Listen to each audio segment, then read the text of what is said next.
Good evening and thanks for joining us tonight for 23 ABC News at 5. I'm Jessica Harrington. Tonight's top stories. New details in the murder case in Golden Hills. 23 ABC obtaining court documents revealing that the man suspected of killing his mother made suicidal statements before the incident unfolded.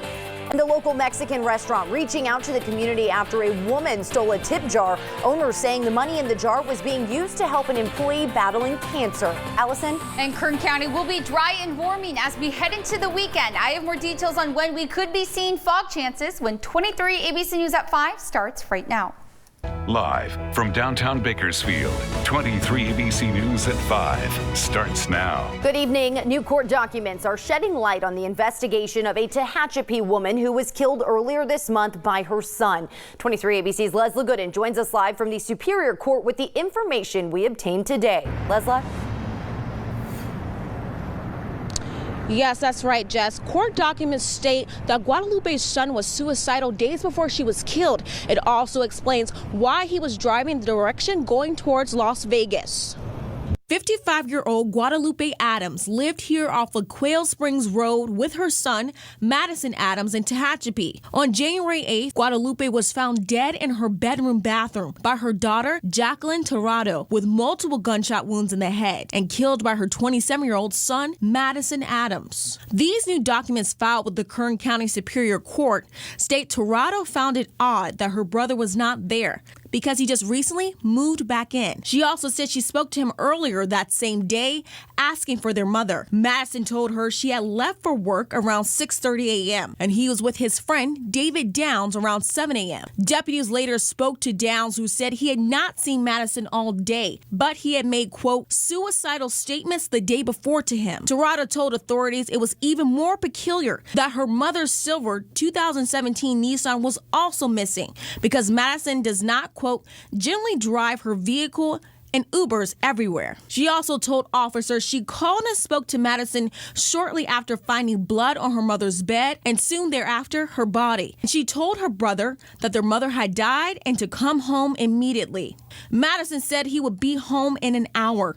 But 3 hours passed and he never arrived and stopped answering the phone. That's when, according to the documents, law enforcement did an emergency ping off of Madison's cell phone, showing Madison was driving through Barstow towards Baker in the direction towards Las Vegas, Nevada. His sister telling authorities his girlfriend lives in Las Vegas and believed that's maybe where he was headed. As we reported, California Highway Patrol found Madison driving his vehicle on the northbound shoulder of Interstate 15. The high-risk traffic stop soon turned into an officer-involved shooting where Madison died. This forced Highway 15 is shut down for nearly 24 hours.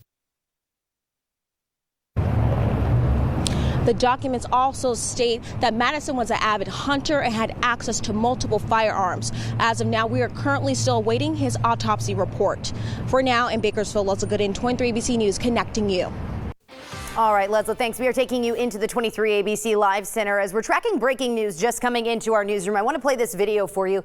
This was just released by the Kern County Sheriff's Office regarding their officer-involved shooting that happened on December 28th of just this past year. So this is the beginning of the video. It's showing this is the suspect. This is Heriberto Rodriguez. He is the one that deputies are trying to call out of a home. It does have subtitles on it for some of the information that the deputies are saying and some that the suspect is saying. Now, if you fast forward through, there's about a 6-minute delay where they're trying to coax him out to come and to surrender to cops. They end up in this area for a couple minutes here where they're coaxing him, trying to get him to come out of the house, asking him to please get out of there. Come, you're under arrest. You're resisting. They have a back and forth for quite a bit here. And then as we move it along, you can see that the canine is brought in. You can see that one person has a taser in their hand, one of the officers, and then they're asking him to come out again and again. Finally, one of the officers mentions that it's making them uncomfortable that the suspect is near Shears. So as they attempt to finally call him out, let me see if I can move it along here to the portion where it actually starts to unfold. At one point, you'll see him bend down and grab those shears. At that point, we'll see another officer start to close in. A couple officers here starting to close in on the suspect to try to prevent him from grabbing them. Let me fast forward just a bit here to get you to that point. As we're seeing this unfold. But the reason this is being released now is because the Critical Incident Review Board has said that these officers were within policy. So this is where it starts to get chaotic. So you're going to see the suspect here grab the shears. He is striking a deputy there and then throws it at one of the deputies. Let me pause it here, or I'll let it play out. They do put it in slow motion. Officials say that the officers who were involved were Deputy Angel Lieva, Deputy Ashley Sanchez, Deputy Aaron Carrillo, and Deputy Daniel Garcia. They were all placed on leave as the incident was under review, and they have all now returned to duty following the findings of the review board. Again, all of them within department policy tonight. Well, we want to turn now to new details tonight. The city of Bakersfield has announced that the city council has named Christian Clegg as the next city manager. The Clegg was selected from a pool of candidates provided by recruiter Roberts Consulting Group, Inc. He brings 14 years of experience working in local government, including the past 5 years as the deputy city manager of Stockton. Clegg saying in a statement that he is very excited for the opportunity to serve the city of Bakersfield. He will receive a base salary of $240,000 a year and a lump sum of up to $5,000 for relocation to Bakersfield, dependent on the receipts for his move. Clegg succeeded Alan Tandy, who retired on January 10th after serving in the role for 27 years. Clegg is expected to join the city of Bakersfield on Monday, March 2nd. City Attorney Jenny Gennaro will serve as interim city manager until that date. We want to turn now to a crime alert out of Northwest Bakersfield. A local restaurant reaching out to the community for help in finding the woman, a suspect shown in a video, stealing their employee tip jar. Senor Pepe's Mexican Cantina posted this on social media, showing pictures of surveillance video showing a woman who they say came in and stole the tip jar. The restaurant's owner telling 23 ABC that the theft happened this morning, and the tip jar was being used as a special collection for one of their employees who was recently diagnosed with cancer. So yes, the whole cause is it's a donation jar. One of our employees who's been with us for 10 years, very hardworking, very beloved by the company, by this local business. He got cancer, very late stage cancer, very serious, about over a year ago. He's gone through chemotherapy a couple times, 1 or 2 surgeries, and still has more to go. So one of our coworkers took it upon themselves to start a donation jar. Senor Pepe's owners have filed a police report, and Bakersfield police have confirmed that they received it. Anyone who may know who the woman is asked to call BPD at 327-7111. New developments concerning a local woman who died during childbirth at Memorial Hospital earlier this month. The organization called Consumer Watchdog is working with the family of Sabrina De La Rosa to hold a car wash this Saturday to raise money for her funeral expenses. De La Rosa died after receiving 2 doses of fentanyl while in labor at Memorial Hospital on January 9th.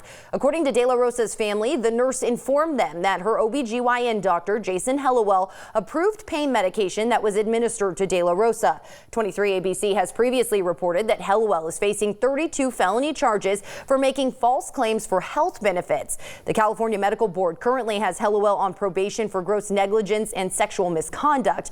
Hellowell's next court appearance for the felony charges is on February 26th.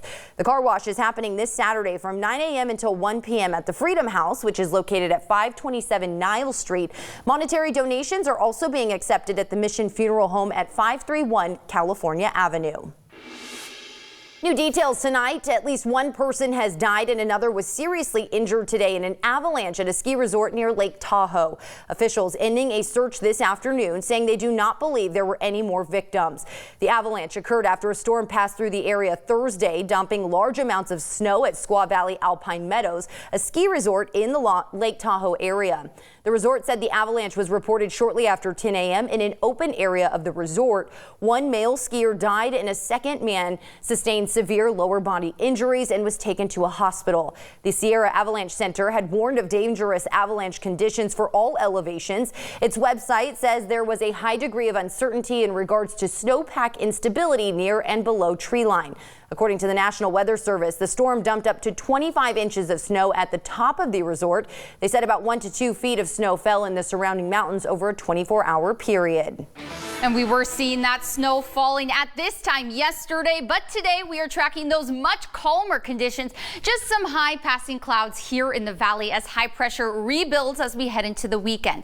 So those temperatures are down 8 degrees from yesterday because we were seeing those warm temperatures ahead of that winter storm, but cooler temperatures on the back end of that. So looking at 50 degrees right now here in Bakersfield, in those upper 40s in McFarland and Delano, 43 degrees in Lebec, and 39 in Tehachapi right now. And those passing clouds will continue overnight. So if you're planning on heading out to the Condors game for the bobblehead giveaway at 7 p.m., those temperatures will be in the upper 40s. And there's also a game on Saturday, 50 degrees at 7 p.m. as we head into the weekend. But those warming temperatures are expected each day as we head throughout your 3-day weekend with those dry conditions. But we are tracking the return threat for that early morning fog here in the valley. I'll have more details on a dense fog advisory coming up next.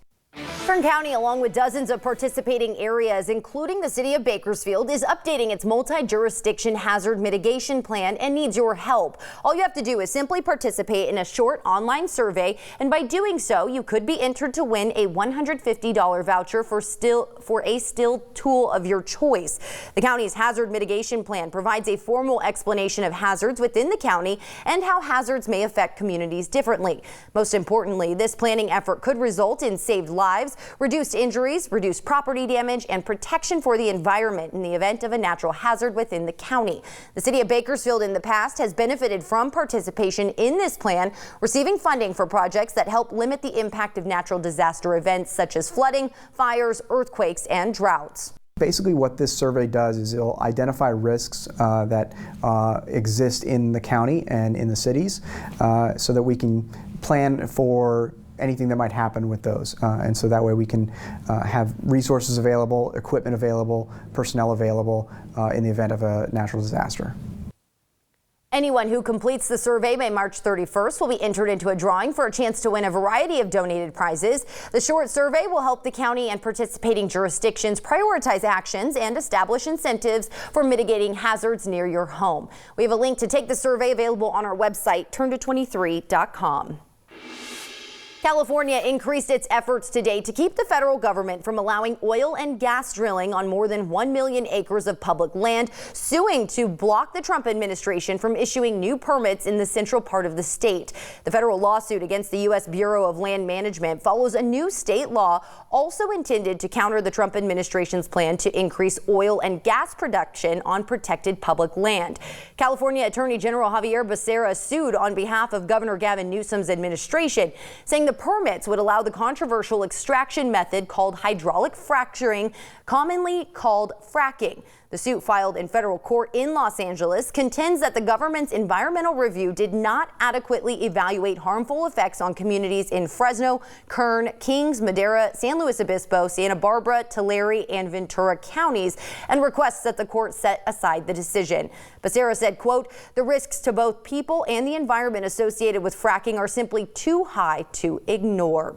Meanwhile, local Assemblyman Vince Fong responded to Becerra's announcement to take legal action against the federal government today, saying in part, quote, "It is unfortunate that there seems to be more focus on making political statements instead of helping Californians get affordable and reliable energy. Producing energy in California by Californians would reduce our dependence on foreign oil, strengthen our economy, create jobs, and better power our state." Of course, to read his full statement, you can head to our website, turnto23.com. The impeachment trial of President Trump is underway in the Senate, with the trial expected to begin on Tuesday. At the confrontation over whether any witnesses will be called is likely to take center stage. The 100 U.S. senators, for only the third time in American history, are now officially jurors. They will be responsible for reviewing the evidence and to consider the charges against the president. He's accused of abuse of power and obstructing Congress. The biggest questions that still remain involve witnesses and evidence and what will be presented. Senate Minority Leader Chuck Schumer says he plans to force a vote on witnesses once the trial kicks off Tuesday. The president's legal team will now include Harvard law professor Alan Dershowitz and Ken Starr, who led the Whitewater investigation of President Bill Clinton.